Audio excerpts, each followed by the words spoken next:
bookkeeping things that you should know. At any point during the session, you can actually add questions to the right side. If you do that, if I'm able to find it at that moment to just basically answer it, I'll try to do that.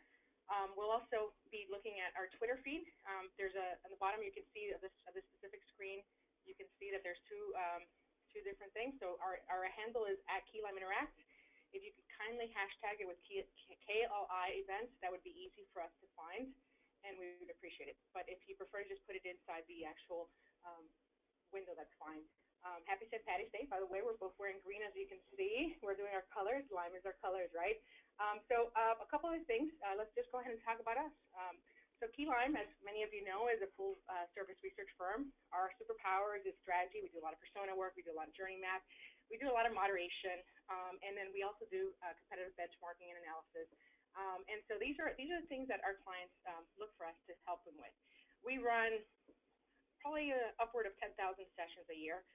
Matt himself here, which is, I'm going to introduce him here, he's been with me about a little under a year, about 9 months, but he's probably run over 1,500 sessions in his experience of 5 to 6 years. And so I'm super excited to have him be my co-speaker with me today. I've been doing research and usability work as well as design for over 18 years, and so this has been my passion, my world. We've been doing really phenomenal as a team, and so I just enjoy having time with my people, and this is an example of that moment. So with that, let's go ahead and get started. Great. Yeah, so I'll just jump right in. So thank you, Ania, and thank you, everyone, for taking the time out of your day to join us for this webinar. We're going to jump right in and talk a little bit about some foundational knowledge upon which, I guess, interpreting body language in a user research context exists. And what we're looking at here is you'll see a graphic on your screen that shows when it comes to communicating with individuals, whether that's just personally or in a user research context, which is what we're going to focus on today, you can see that 55% of our communication is via body language. So 55% of the messages that we give people and the way that they interpret our messages is via body language. The big thing about that within the context of research is that it's not just about the words. Often we have people, we often see people that they basically just use unmoderated versions, or they might moderate without any picture-in-picture, and they only are getting 7% of what's really happening. The levels of anxiety, frustration, sort of whether they're delighted or not with your interface is really not shown. So oftentimes you've probably seen it in research where you're doing research and all of a sudden people sound like, they look and they sound like they're not happy, but then all of a sudden they tell you, oh yes, that's a 7 on a 7. Oh, that's so easy to use, and you're like, what just happened? And what's interesting about, sort of when I hire my moderators, I really try to find people that can understand how to read language. The reason why that's important is that if you're not reading language, you're really not getting a good understanding of what's happening during a session. That's why some people are basically not fans of the unmoderated approaches, because you miss 55% of your data and obviously 38%. So that's basically you're getting 97% of what's happening. Granted, there's other arguments that you can have that people would then be less reserved about telling you the truth and things like that. So there's probably some balance in there somewhere. But the power of qualitative research in person is that you can get all this. Mostly because the reality is when I just meet somebody, I don't really know what their baseline tone of voice is, so I may not be able to pick. But I can see, during the session, if they start speaking louder or they start speaking faster, there's things that I can kind of use. Yeah, if you don't know their baseline tone of voice upon which that 38% stands, you technically don't have anything to compare it to if they were to deviate from that. So if you hear somebody speak at a faster pace, you don't know what their normal pace is, so you don't necessarily know what their baseline is, like you said, to compare it to. So there's no compare and contrast. You just know that this person is being loud at the moment. And then with body language, obviously 55%, that accounts for more than half. So that's what, as being in a moderator's context, being there in the moment with the participant, oftentimes in the room with the participant when the study is taking place, it's crucial to be there, whether you are the moderator or the client in the back room viewing.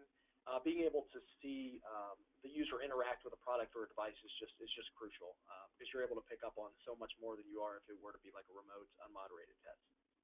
Good stuff. Okay. So one thing, Matt, we're going to go ahead and concentrate on the slides themselves. So I think we're going to believe if we haven't stopped already the camera, we're going to go ahead and stop the camera so we can focus on the slides. We have a lot of visual on the slides.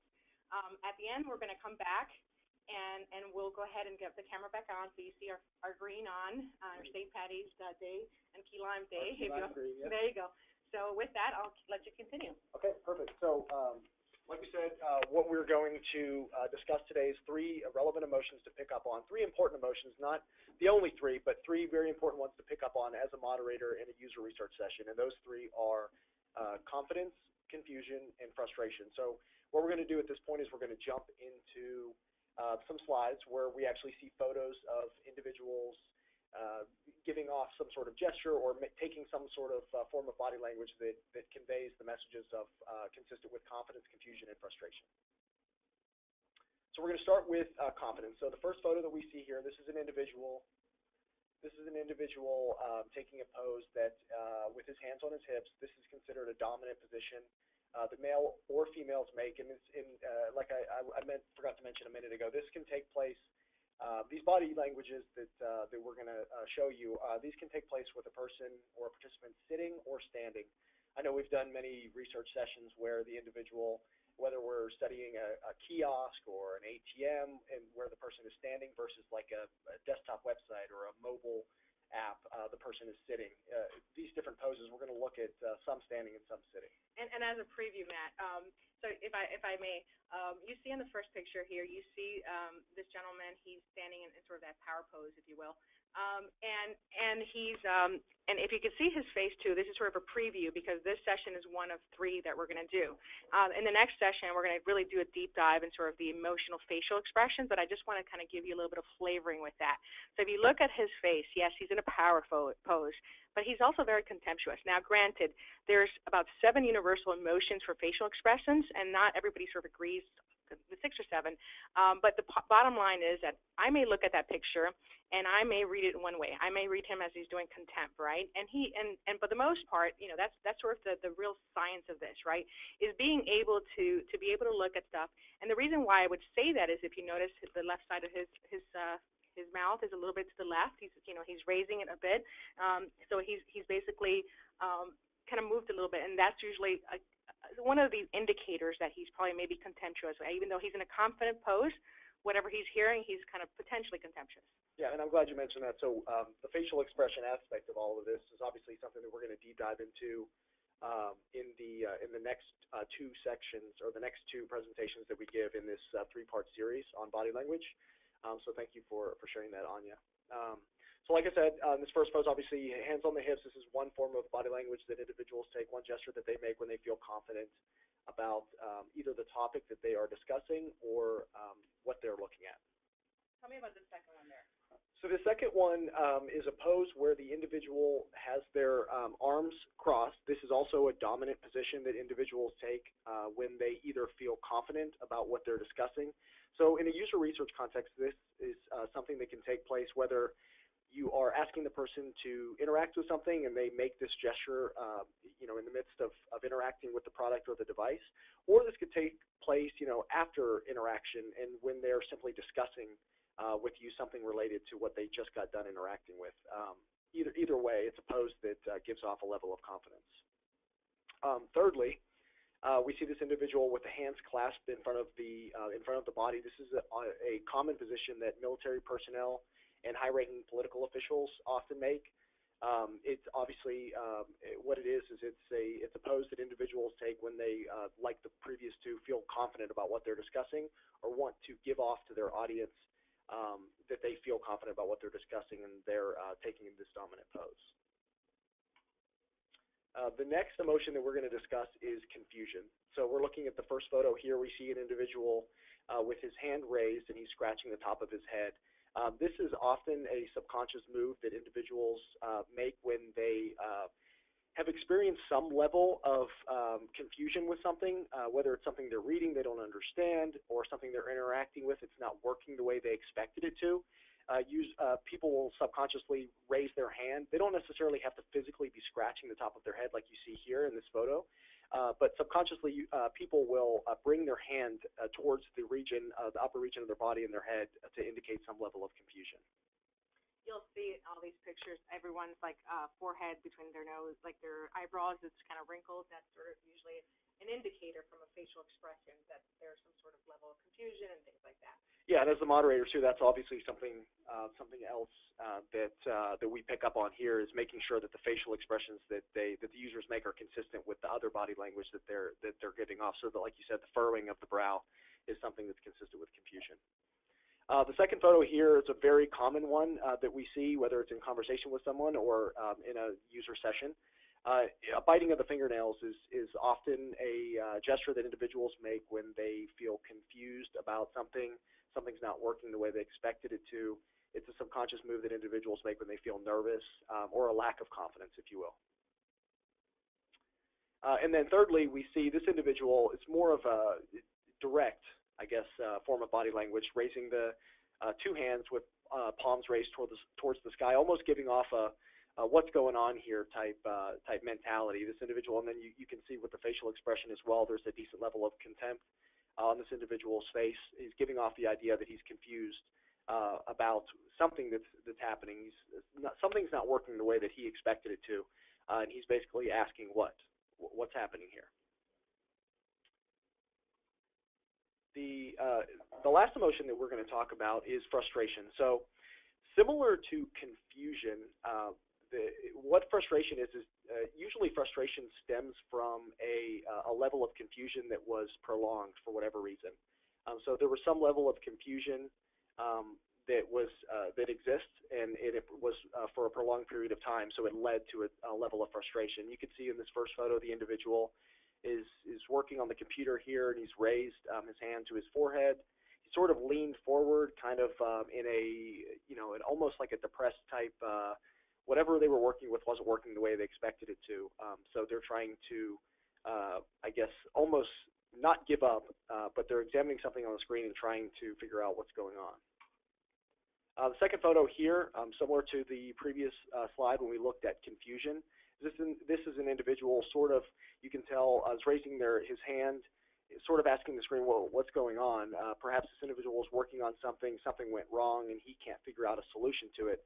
So you can see here there was a decent level of confusion that had existed, and that confusion was not rectified. So the individual has sort of reached a decent level of frustration with what it is, with what he's interacting with. If I may now, if you see this second picture, this is obviously my favorite participant here. You see a level of disgust in that face, right? So you can see the nose wrinkling, sort of his sort of just expressionism. Some might say contempt too there, and so that's really sort of the power of it. But there is definitely strong indicators that this is a moment for pause. Yeah, and you can almost see, too, in looking at the facial expression this individual is making, like you mentioned, Ania, with the level of disgust, is you see almost like the gritting of the teeth. So after disgust, you can see that this individual is approaching a level of anger. And we often see, obviously, in user sessions, if we ask an individual to complete a task, they may become first confused, then frustrated, and then which can lead to a level of anger, which can cause an individual to not be able to complete a task. So that can really determine the outcome, the overall success of a product or of a device is whether or not a user is able to complete what they set out to complete. So it's very important to be able to pick up on stuff like this as a moderator and figure out what the solution is. And then the last photo that we see here is an individual that has sort of, you can tell, almost given up on what it is that they're working with. They've taken their both hands and raised them to the top of the head, so consistent with the first photo that we looked at. It's showing a decent level of frustration, but the one hand has left the mouse. It's now reached to the top of the head. It's almost like a what's going on? I've tried so much to get this situation rectified, and I can't do that. So it's a level of frustration that can go much worse. I've seen this personally when people have high stress too. I mean, this is where they've really reached the point, and it's interesting. It's really it's that sort of change that really gets you to understand that there's something really big happening. If you miss that as a moderator, you've really missed. Obviously, I hope at that point, even if you're not a beginner a moderator, I hope you would recognize that one. But I've seen it often, and I've seen it, and I've heard clients talk about other people that do work in this business. They will miss indicators like this, and it's so big. If you're in that back room and you're in a client and you see any of these types of indicators, I would strongly suggest you, if your moderator didn't really probe on this, this is where you need to probe, because here's what's happening. If you think about that customer journey and how that person is really getting to sort of moments of breakage and moments of truth, at this specific time, you probably have dropped in their perception of their experience with you to a very low number. And if you haven't picked up on that, and you haven't actually probed, you're doing a disservice to your client, and your moderator is doing a disservice to you in that case. So even if you're in the back room, look for these things. They're very helpful in just helping you tell the story, because you just can't go off like what they're saying. Obviously, only 7% of that is that. Absolutely, it's crucial. It's a moment. Okay. So we're going to move on here.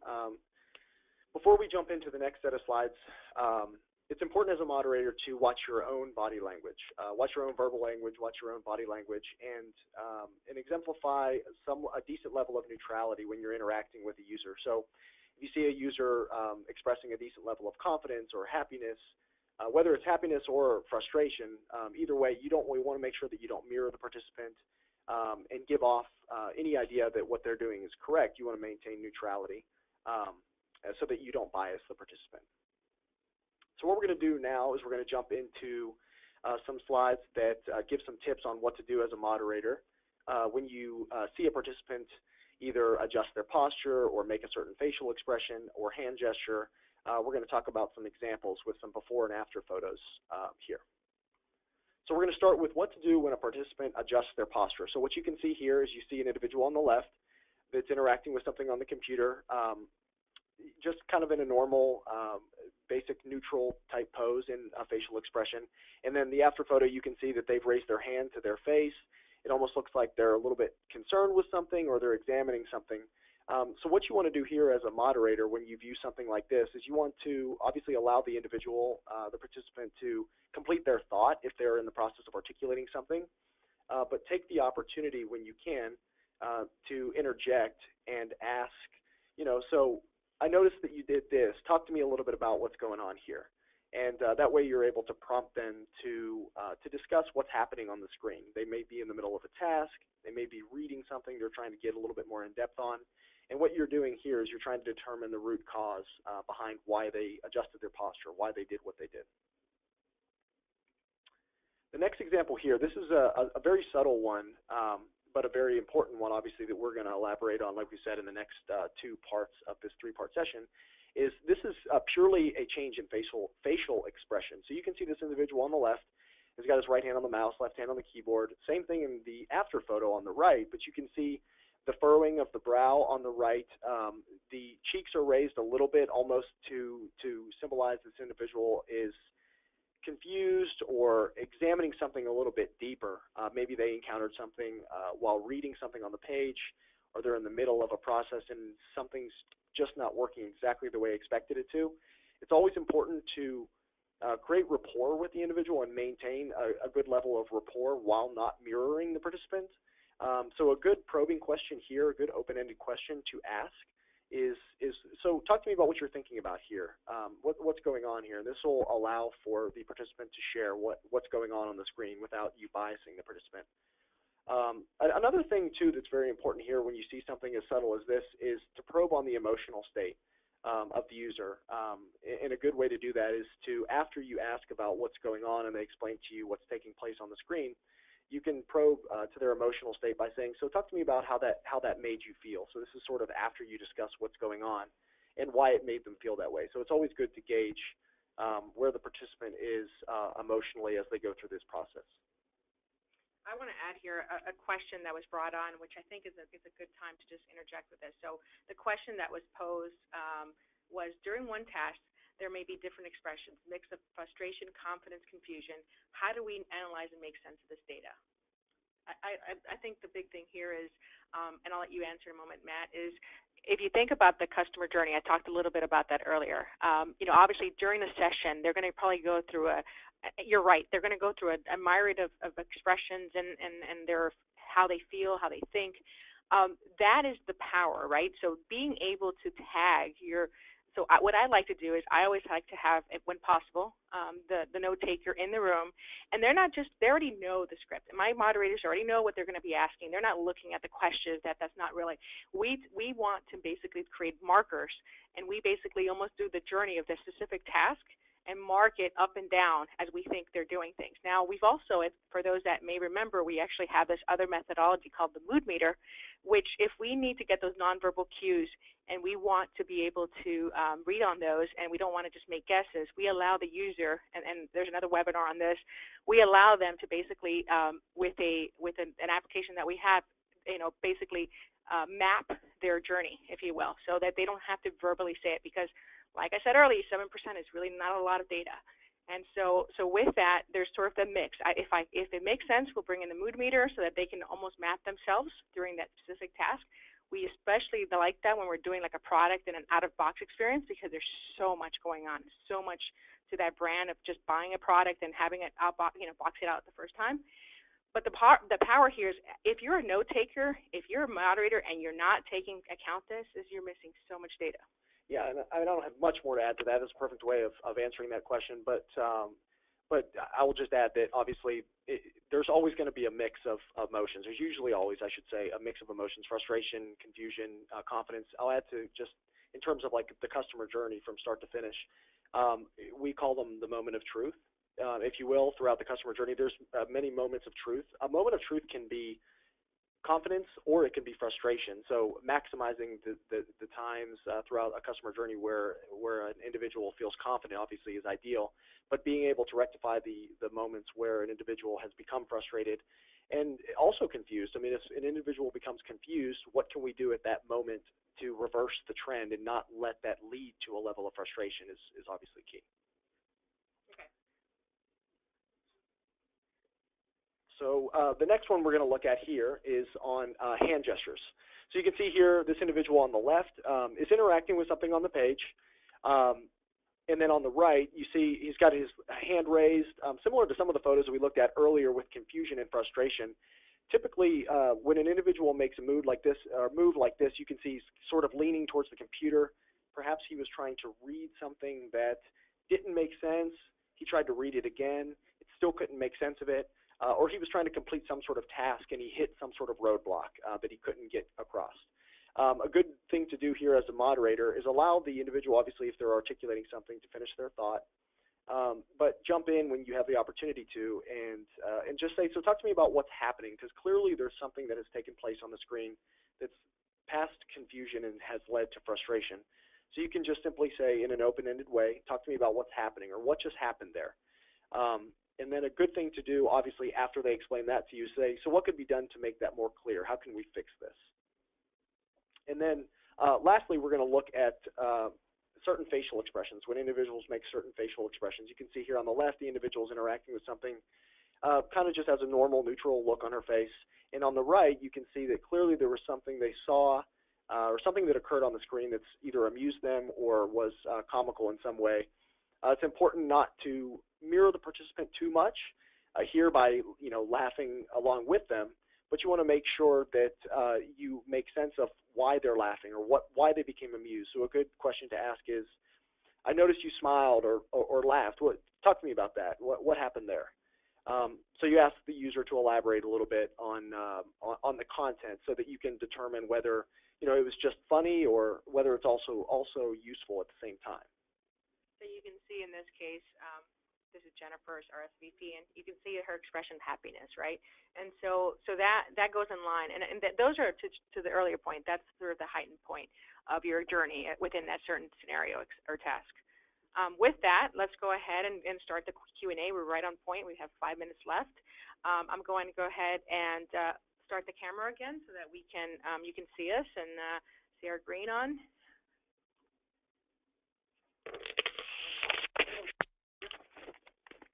Okay, great. So what we're going to do, for a second I thought I touched the phone. so what we're going to do is look at the questions. So the first one is, most folks are multitasking, and how do you read the emotions that may be impacted by this behavior? So in the case of research, though, they're typically being, doing the session with you one-on-one. But if people are multitasking and they're doing two things at a time, and they, you come into my office and I'm reading an email and I kind of look up, what do you, I think this is what the sort of the context of this email, of this question that I made. If that person, if you don't want to clarify a little bit, are you saying within research or just in general? Well, I think, you answer both ways. I can try to answer it as best I can at this point. I mean, in a user research context, obviously this is where being there in the moment, being able to observe the emotion is the first and utmost importance. So once you identify as a moderator the emotion, if an individual is showing you that they're confused, obviously you know what to start with. So you have a starting point. So you have something to probe on, something to dig a little bit deeper on. And then from there, the individual is able to share. Then you can determine what it is that caused that. I mean, if they're multitasking, they're working on different things, looking at different things, you're able to determine what it is that caused that specific emotion. But knowing the starting point is determining the emotion. Okay. All right, so let's go to the next question. So the next question is, what should a moderator do when a user is very cold, quiet, and not showing much emotion at all? So I mean, this happens pretty often. You encounter an individual that may be maybe a little quiet, maybe reluctant to open up with you. This is why it's always good as a moderator, especially obviously in a user research context, to start sessions with like an introductory type session, like 5 minutes, where you have some questions, where you just kind of like they're icebreakers. You get the person talking. Kind of open them up. It's important to distinguish. Obviously, at this point in the process, you can kind of gauge a little bit on that person's, I guess, demeanor or personality. You can kind of tell at that point whether they're more of an extrovert, more of an introvert. You can determine whether or not they're just simply a quiet person. So later on in the session, you're able to determine, is it the content that's causing them to be reserved, or is it just simply their personality? But I think here is really the big point, which is if you don't know how to read other indicators, you're going to be stuck. And so if there's ever a time where you have to be like good at this, is at that moment where you have somebody who doesn't want to open up, who wants to just basically be quiet during the session, who's giving you one word. That is where you really have to key in, and I say that if you're a good moderator, you can read emotion, and you can also at that time figure out like cues that can help you kind of get deeper, because now you're balancing trying to build rapport with this user who's really kind of just not doing their thing to open up, and then you're really just trying to make sure that you're going to get good data for your client. There's some people that are just very difficult to break, but if you haven't mastered that point of it, you're going to be in a lot more trouble with trying to get anything out of that session. So when some of my clients is like, well, let's just not use that user, I'm like, well, wait, we actually got a lot of really good data. This person was, and I will play back video, I'm showing you exactly within the video exactly where they saw it. And so in my case, like when we typically report our findings, we'll show you videos where we can do expressions and show you that, hey, this person you thought wasn't great, but look at this, what they were doing during that one moment in time during this session, and how they were showing high-level frustrations. And we saw this at this specific point. We saw it these 5 times, 10 times, depending on how many people we saw. So that's that. Okay, let's go to the next question. In terms of eye contact, can the amount of eye contact between the moderator and the participant give any indication of emotions such as confidence, confusion, or frustration? Yeah, so when it comes to eye contact just in general, in terms of conversing with another individual, more eye contact is always more indicative of more confidence. So if you're talking to a participant post-task, you've just asked them to do something, they've just completed a task, you're talking to them about what the process was like. If they maintain a significant level of eye contact with you, obviously you can take the words that they're saying, but also take into account the fact that they clearly feel very comfortable in front of you. They're giving off a level of confidence as they're discussing what they just previously did. So that's a great question as well, and I'll just answer it by saying more eye contact is always consistent with more confidence. Okay, great. Well, that actually concludes the time that we have. If you have any additional questions or you want to just send out any type of notes to us, I'm happy to receive some. If you could kindly email marketing@Keylime Interactive. That would be great. The next session on this will be on March 31st at noon. It's part 2. We talked a little bit about it being facial expressions. And then the third part is really around using that to deep dive and really do data analysis. We alluded to both of them today, but what I'm talking about is a little bit deeper than you probably see in most of your reports that you get from some of our competitors. We actually go deeper than most of the other folks do in this perspective. We enjoy it. We were big fans of Lie to Me and any type of FBI kind of stuff, but it's kind of fun to just to look at that and just have that be a competitive advantage for the Keyline brand. So thank you so much again for joining us on St. Patty's Day. We look forward to doing business with you. Have a good one. Thank you, everyone. Bye-bye. Bye-bye.